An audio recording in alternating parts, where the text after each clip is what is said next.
212. Ladies and gentlemen, right now, we want to bring forth to the stage a very special guest, the undisputed. Nah, son, baby. And this is another episode. Can't help but swing it, boy. Swing it, brother, swing. And this is your host. Nah, son, baby. Here we go. So tell me about these female orgies. Like, what goes down? Well, it's, Speak up. Don't be shy now. It's a group of women, and they hang out with each other. They go out, do things, travel, get drunk, and eat each other's pussies and fuck each other.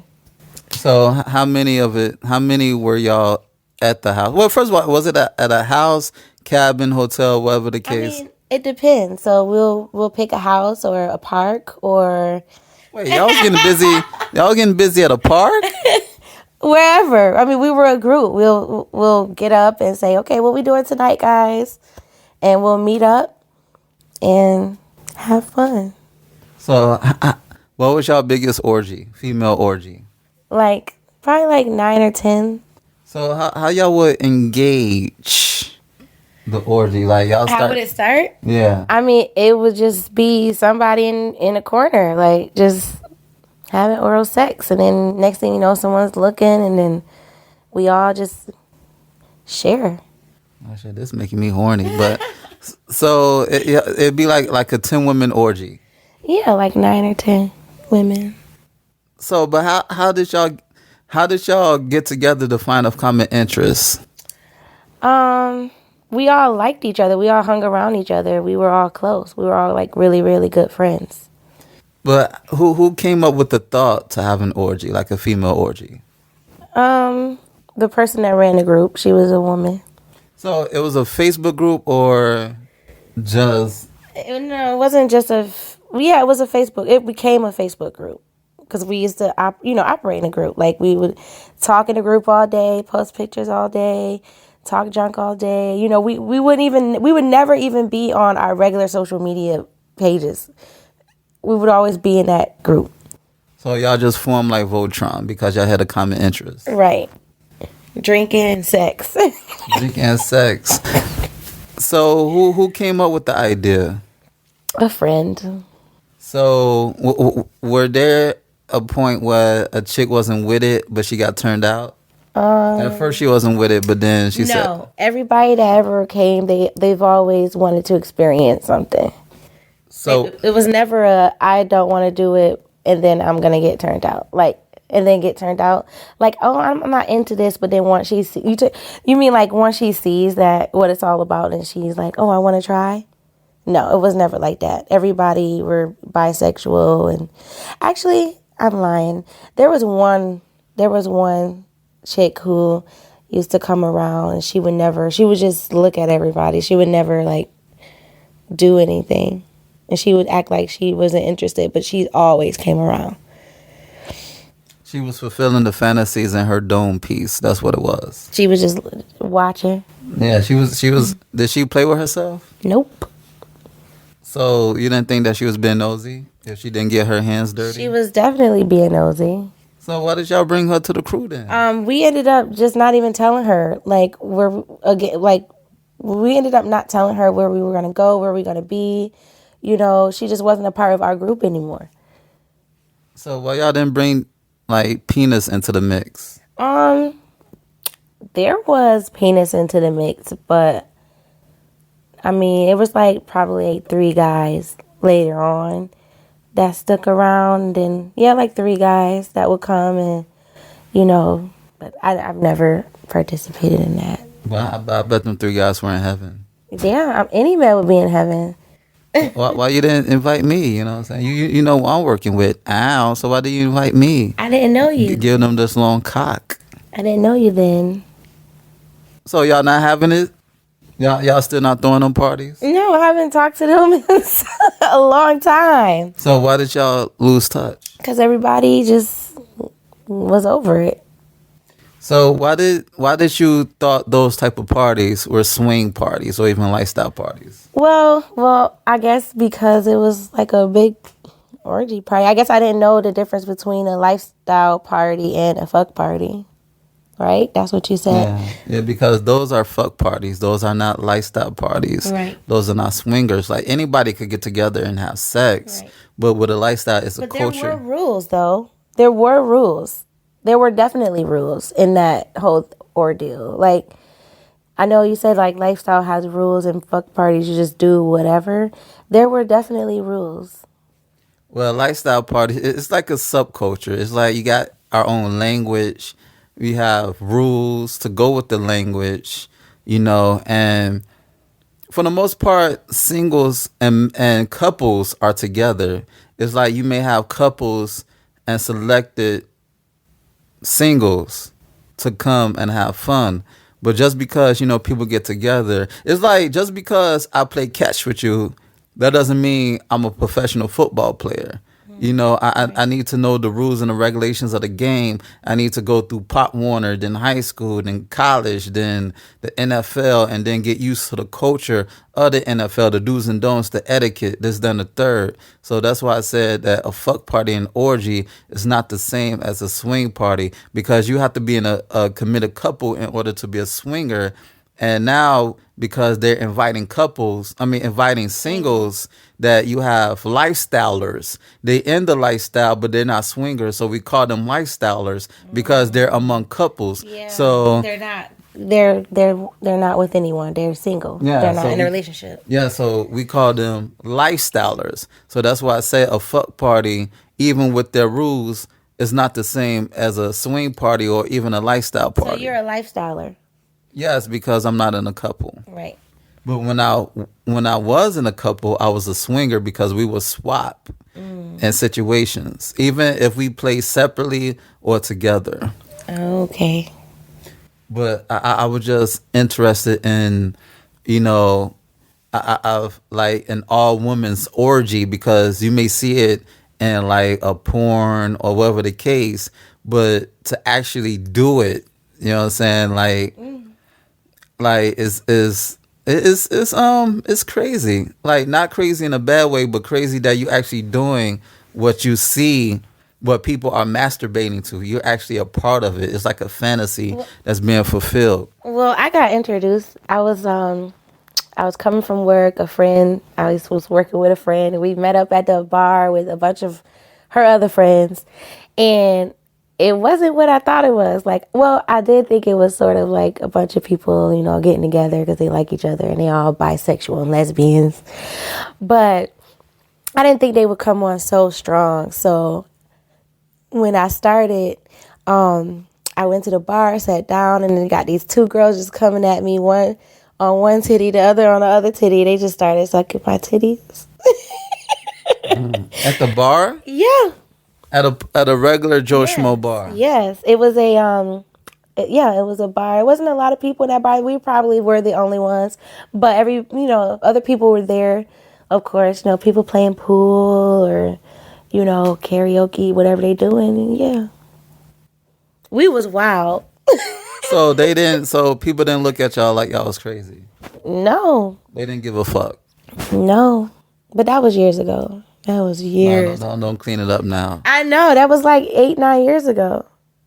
Mm-hmm. It really was. So what did the guys say when they saw y'all? Nothing.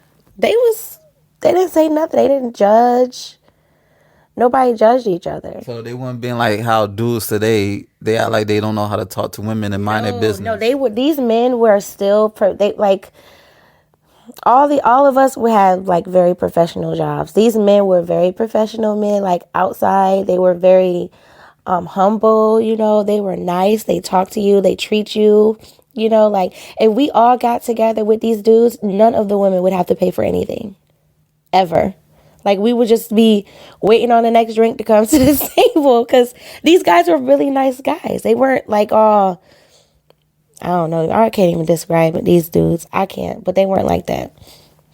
So y'all felt comfortable. Definitely. So it's all about the environment. Oh, yeah. And then because of the environment, you get comfortable by Yeah. osmosis. Yeah, definitely. We were definitely comfortable. It was like a big ass family. Like literally, it really was. Like, and we would get up regularly, like talk every day, make sure like we travel together, we went a few places together where, some women didn't really have to pay for anything, because the guys either took care of the hotel or took care of the entrance in the bar or club. Yeah, it was crazy. It was crazy. So it's about not only the men protecting y'all and providing for y'all, but they also minded their business when the women did their thing. Yeah, or if they if they participated, they participated. It was probably because a woman wanted some dingling. Yeah, and but besides that, they knew their role. They knew not to jump in. Yeah, they weren't disrespectful. They weren't just come here. Yeah, they wouldn't just jump in, and if they see women, doing they wouldn't just jump in. But they wouldn't need to, because the women just be like, "Come here, you." So and that goes back to when men, when they're not thirsty, because that thirst energy repels. Mm-hmm. But when you cool, calm, and collective, the women come to you because they see that you're not beat to beat them cheeks. Oh my goodness, I guess so. Now so. Like, yeah, I don't like a thirsty man. I don't like a man that's like. I like a laid back man that will let me. Well, I don't know. It's different. But yeah, I don't like a thirsty guy though, because thirsty guys get rude. And the difference between the average guy on social media who send dick pics off the rip and leave perverted comments is like they don't. It's like they cutting their nose to spite their face. That's based on the vibe that the women give off. Because me personally, I have probably had a dick pic just thrown at me once. And the whole, unless I ask for it, or unless they ask me for it, or something like that, but never just like, here, ma. Like, but I have friends who have dudes in their inbox just sending dick pictures randomly. I'm just like, whoa, does this really happen? But I think it's the vibe you give off on social media. If they feel like it's okay for you, to.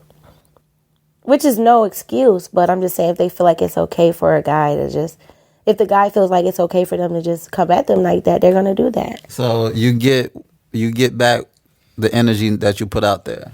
Yeah, definitely. But the gentlemen that y'all were with, they were so solid that regardless that y'all were doing y'all thing in a club, they still respected you as women. Yeah, definitely. Yes, absolutely. These guys were really. Listen, one of them, I don't know. It was crazy. So how did the female orgy crew dissolve? People just start having babies, and guys got married, or they got into a real relationship. And, we all grew up, people had moved away. And it's just, I don't know. There started to be some drama.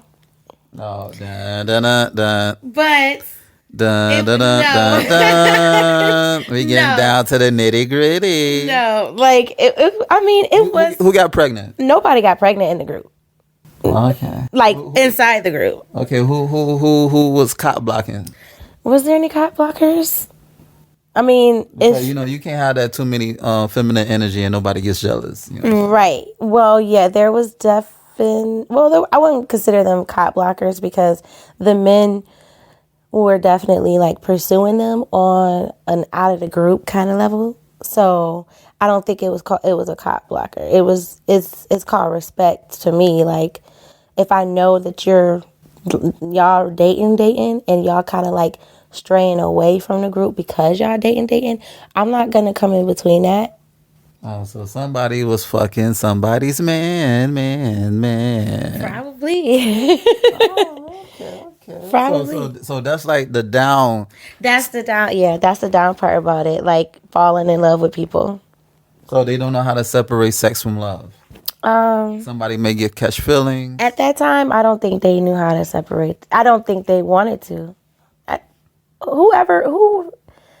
See, that's another difference between fuck parties and swingers and lifestylers. When you're a swinger and lifestyler, you know how to separate love from sex. It's just a nut when you come to these parties. But when you're vanilla, vanilla means that you're not into life. You're not a lifestyler or a swinger. You know how to separate the two so you won't catch feelings and put your emotions between your legs. So that's another difference, that you're wired to look at it as this a lifestyle, this a subculture and a community where you fulfill your fantasies instead of ordering takeout and taking your food home when you're supposed to eat at the venue, pun intended. Oh, So okay. So any last words, you know? Nope. So you just, it was fun while it lasted, and you know, good things don't last forever, right? Right. It was just fun. That's it. Yeah. So, you know. Lots of memories, lots of laughs, and all that good stuff. On that note, this has been another episode of Swingers After Dark, and this is your host, Nasun, baby. Check out my website, www.nasunblaze.com. That's www.nahsunblaze.com. And check out my ebook, You, Me, Us, Them, The Swinger Manifesto. Go get it. And I'm coming out with a new book. Yes, a new book. It's called Fuck. Yes, Fuck. You heard it right, man. Fuck. You know, it's coming out soon, baby. Coming soon to fuck your life up. Ow. And shoot me an email at swingapodcast@gmail.com. That's swingapodcast@gmail.com. And I will address your questions and or concerns on a future episode. So. Until next time, peace and Afro grease. And don't kiss them hoes in the mouth. Ow.